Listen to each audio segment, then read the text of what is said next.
So hello guys, চলে এসেছি নতুন একটা ছোট্ট একটা মিনি ব্লগ নিয়ে। তো এখানে ফ্লাশ জ্বালিয়ে নিয়েছি। এখানে মাংস মাখিয়ে রেখেছে ম্যারিনেট করে কর্নফ্লাওয়ার, আর এদিকে তেল গরম হচ্ছে। আজকে হবে চিকেন পকোড়া। আজকে বানাচ্ছে কে, তো চলো দেখাচ্ছি। এদিকে একটু দানা ম্যারিনেট করে রাখার পরে বেসন আর কর্নফ্লাওয়ার দিয়ে মাখিয়ে নিচ্ছে বড়মশাই। এই দেখো, একটু টেস্ট করে নিল যে ঠিকঠাক আছে কি না সব কিছু।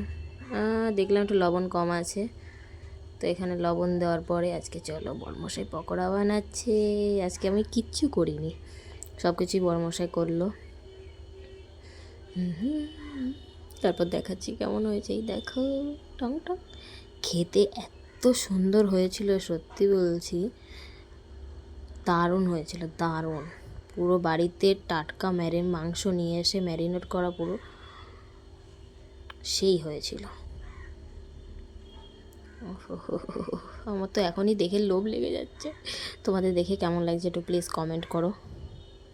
আহা, বলছিলাম যে তাড়াতাড়ি ভাজো, একটু গ্যাসের ফ্লেমটা বাড়িয়ে দাও। আমার তো খেতে ইচ্ছা করছে।